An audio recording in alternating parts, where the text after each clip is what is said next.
A powerful navy is not just a means to achieve victory, but is often an absolute necessity for any group hoping to survive prolonged conflicts which span multiple theaters of operation. The Rebel Navy was constructed from the ground up in a manner that exploited the vulnerabilities of the Imperial Navy without the need to ever really challenge the might of the Imperial Navy in pitched battle. With over 25,000 Imperial-class Star Destroyers and hundreds of thousands of smaller cruisers and support craft, a small coalition force of stolen, obsolete craft that were often rescued from Imperial scrapyards had little hope of ever challenging the Imperial military prior to Operation Cinder, when the Emperor's posthumous order to scorch the earth of every planet in the Empire drew millions of once loyal citizens and military defectors into the folds of the Rebel Alliance, soon to become the New Republic. However, the years leading up to the Battle of Endor saw the Rebel Alliance relying on hit-and-run attacks on poorly defended targets, exploiting the arrogance of Imperial officers in their largely impenetrable but slow and awkward capital ships. All this while slowly building up their navy until it was finally strong enough to challenge the Empire and effect lasting change. But not every ship in the Rebel Navy was particularly suited to this style of warfare, and while not necessarily bad ships, they simply were not suited to the demands of the early Rebel fleet. Join us military strategists and historians as we take a look at 5 ships that probably did more harm to the Rebel Navy than good. The Quasar Fire was a ship that, when compared to other light carrier type ships, was a fairly good bargain for the Imperial Navy, costing only 1.75 million credits and a total crew of 400 including air wing. This 350-meter long ship with a narrow space frame was cheap, resource efficient, and very light in manpower requirements, especially when compared to other Imperial light carriers like the Cantwell class, which cost more, had a quarter of the fighter complement, and required a far larger crew. But the Tarkin Doctrine, which emphasized a high percentage of the population being dependent on the military for income, wasn't well served with small ships that had small crews, unless of course you built a huge number of them. But why would you build many when you can just build huge, am I right? As a result of Willy Hoff the Scawy's policies, there did not appear to be a large number of Quasar Fires constructed, and in fact they appear to be a fairly rare specimen among the Imperial fleet, which is why when a rebel uprising on Ryloth saw a Quasar Fire carrier seized and transferred to the Rebel Alliance under the command of Harris and Dula, suddenly a group that had been considered little more than a minor annoyance flying around in outdated freighters, substandard fighters, and pleasure yachts now possessed a rare piece of military hardware, which meant that now they were no longer an irritation, they had become a serious threat. 400 crew may have been small by Imperial standards, but for a young Rebel Alliance, the Quasar Fire required a serious commitment of personnel, and while the hangar bays were equipped to allow up to 96 TIE fighters, Rebel fighters could not utilize the TIE storage racks and took up significantly more hangar space. Not that any Rebel cell would have been likely to even have a total of 96 fighters on hand in the first place. Additionally, the vast majority of Rebel fighters possessed Class 1 hyperdrives, and while the Quasar Fire was no slouch by Imperial capital ship standards, with a Class 2 hyperdrive and Class 12 backup, its use as a tactical carrier constituted a downgrade in the Rebel Navy's ability to perform hit-and-run attacks, especially when you add the time it takes to launch the fighters compared to the fighters being ready to fight the instant they left hyperspace. I would be remiss if I didn't concede the fact that there is a viable and reasonable logistical advantage to having a Quasar Fire in your fleet, especially when your cell is on the back foot and your fighters need maintenance. After all, a carrier is pretty much useless if you can't keep your fighters and bombers in the air, and the onboard facilities would have been a godsend to a squadron that is between home bases at the moment. This mobile maintenance facility means that the Quasar Fire was not a completely useless addition to the Rebel fleet, it simply would have been best used as a support vehicle, held back with the medical frigates and the like, not used as a tactical combat ship as it often was, before the Empire blew it up, that is. Oops, that's not right. Before its own commander blew it up. The GR-75 is often touted as the worst ship in the Alliance Navy, and not without good reason. Costing 180,000 credits, the profile of the GR-75 is easily mistaken for the rugged construction of ships like those constructed by the Mon Calamari and the Quarren. But these ships were built by Gallifrey, a shipwright known for, well, nothing but these shoddy messes. The Gallifrey transport's reputation for crumbling like wet tissue paper under fire is well deserved, and were so flimsy that at the Battle of Scarif, the commander of the ISD Devastator didn't hesitate to run straight through a GR-75 that was attempting to jump to hyperspace. Keep in mind, this is the same battle that had just seen a damaged Spirna-class corvette destroy 2 Imperial-class Star Destroyers by executing a similar maneuver, so you would assume that the ship's captain would have at least been weary of the idea of ramming anything that posed even the slightest threat to his ship. Though the GR-75 eventually underwent a mass retrofit which allowed for 4 twin laser cannons in an attempt to make them more survivable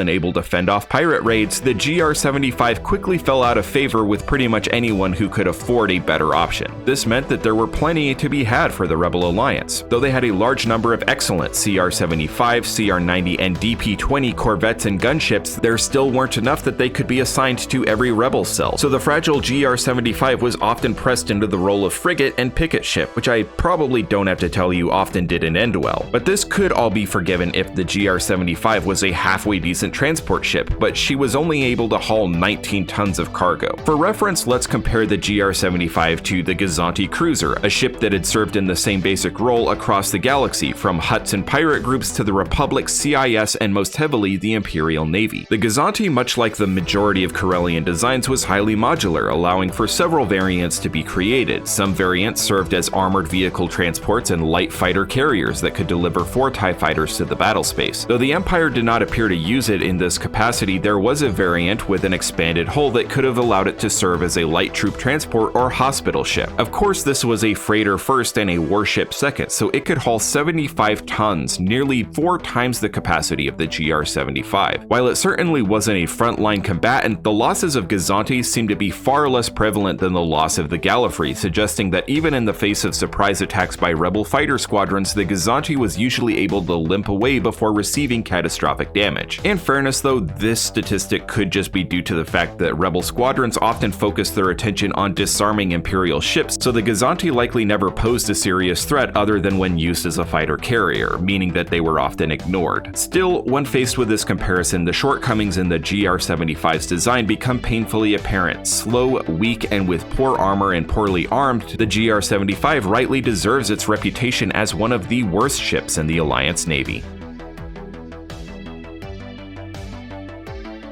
Okay, hear me out before you give into your hatred. The Assault Frigate Mark II is a fine vessel, packing 15 medium turbo lasers, 10 quad turbo lasers, and 15 heavy lasers, not to mention a small 3-fighter complement or a single shuttle. The Assault Frigate is well suited for slipping into a system, hitting hard and fast, and getting the dank ferric out of Dagobah when the job is done. Based on the venerable Dreadnought design that put Rendili's star drives on the map, the Mark II bears little resemblance to its predecessor, but constitutes an upgrade in almost every way. Possessing a Class 1 hyperdrive and Class 12 backup, it can outrun any Imperial task force that may come looking for it, and its weaponry makes it a dangerous opponent for any Imperial ship smaller than an ISD. The main weakness of the Assault Frigate isn't really a weakness of the ship itself, but rather a weakness of the rebels who operated it. Since very few ships could offer the same suppressing fire of the Mark II, it often fell to squadrons of Mark IIs to engage heavier ships which often possessed equivalent or better weaponry to their own. Unfortunately, the Assault Frigate, as you can probably guess from its name, was not designed as a heavy frontline warship, capable of absorbing the return fire that inevitably came from the Empire's juggernauts. As a result, assault frigates rarely survived extended campaigns. To make matters that much worse, while the assault frigate massively cut the size of crew down from the Dreadnought's 12,000 crew contingent, it could still require as many as 4,800 crew members, a massive number for a ship of its size, and a number that the Rebel Navy could scarcely shrug off if lost. To top it off, each assault frigate Mark II set the rebels back 12.25 million credits. These weren't just sitting in Imperial scrapyards waiting to be stolen. For the same price, the rebels could have simply purchased a mix of 4 to 6 Corellian DP-20 gunships and CR-90 corvettes, possibly more if they were buying used, and had the same basic firepower with a fraction of the crew requirements, and without the devastation to morale and recruiting efforts caused by the loss of a single ship. It seems like any time the rebels find themselves in possession of a wildly impractical warship that paints a target on their forehead, Hera Syndulla is involved. But before we talk about the one used by the rebels, let's get into the ship's design. The massive Lucrehulk comprised a circular space frame spanning greater than 3 kilometers in diameter and was nearly 1 kilometer tall. Despite the fact that they are now symbolic of conflict and tyranny, the Lucrehulk was originally a massive freighter designed to move mind-boggling amounts of cargo between planets and solar systems.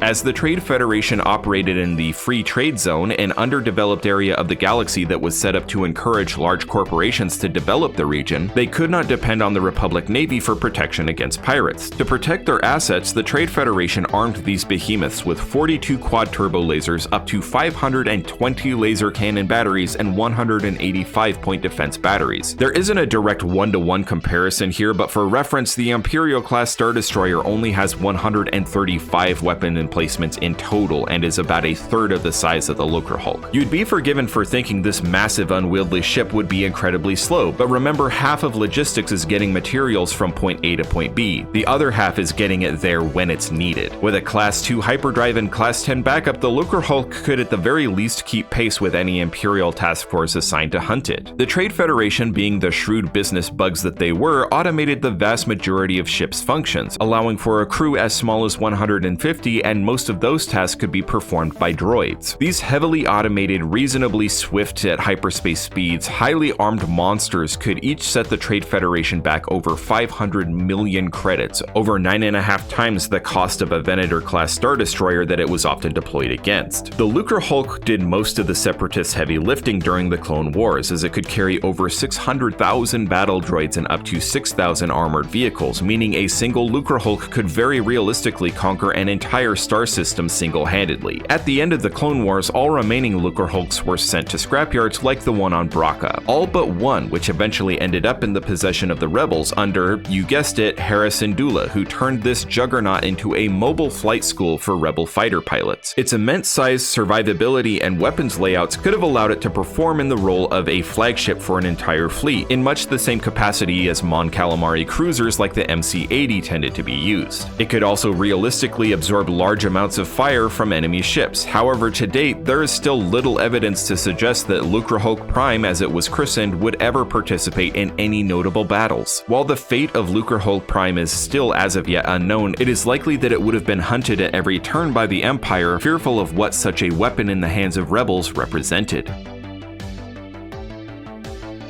While the latter days of the Galactic Civil War saw the domination of the MC-80 and MC-80A cruisers at the head of the rebel fleet, prior to the Battle of Yavin, the best the rebels could muster was the MC-75, though the more famous MC-80s were unmatched in terms of durability due to their original construction as municipal buildings designed to withstand the extreme pressures of Mon Calamari's oceans bearing down on them. The MC-75 was originally constructed as passenger liners and trade ships, and as such weren't built to the same specifications. This explains the bridge and observation decks placed so far from the hull, as this is common among civilian craft to provide better overall visibility around the ship, but also means the bridge is more exposed and vulnerable. Now please don't get scruffy, I'm not bashing the MC-75. Who's scruffy looking? With a Class 1 hyperdrive and Class 9 backup, it can smoke any ship in the Imperial fleet as long as it can make it to hyperspace. Capable of carrying 36 fighters and a hangar large enough to squeeze a CR-90 Corvette, it makes an excellent mobile base facility. Requiring a crew of 3,200, this 1,200-meter-long ship requires far more resources than your average rebel vessel, and is large enough to cause even the captain of an Imperial-class Star Destroyer pause. But the MC-75 isn't quite on the same level as the MC-80 and MC-80A that stole the spotlight during the battles of Endor and Jakku. These ships were just as fast but possessed double the offensive weaponry and fighter complement and were even more durable. They were truly the first ships in the rebel fleet that could fight an ISD on equal footing. Despite its impressive size, the MC-75 carries half the fighters compared to an ISD and doesn't have the offensive weaponry to take the fight to the Empire, with its primary use being a command ship that can absorb a few shots fired from its Imperial counterparts. Throughout the Battle of Scarif, Admiral Raddus aboard his MC-75 Profundity primarily directed the actions of the rebel fleet, but was forced to hold his ship back as it couldn't withstand the firepower directed against it by the ISD's Persecutor and Intimidator, and the firepower he could direct was insufficient to disable the Star Destroyer's or shield aperture facility. Unfortunately, the Profundity and its captain were lost as the ship was attempting to flee to hyperspace just as the Devastator quickly intercepted, disabled, and boarded the ship. Like many of the other ships we've discussed, the MC-75 wasn't a bad ship, but the Imperial response that it provoked was simply more than the Rebel Alliance was capable of responding to, and the manpower and resources that it consumed, not to mention the blow to morale when it was lost, was beyond what the Rebel Alliance could reasonably justify in the fight against their oppressors. But now I'm interested in hearing from you. Are there other ships that belonged on this list, or were we perhaps a little unfair in our assessments? Let us know in the comments below. Until next time, stay safe and may the Force be with you always.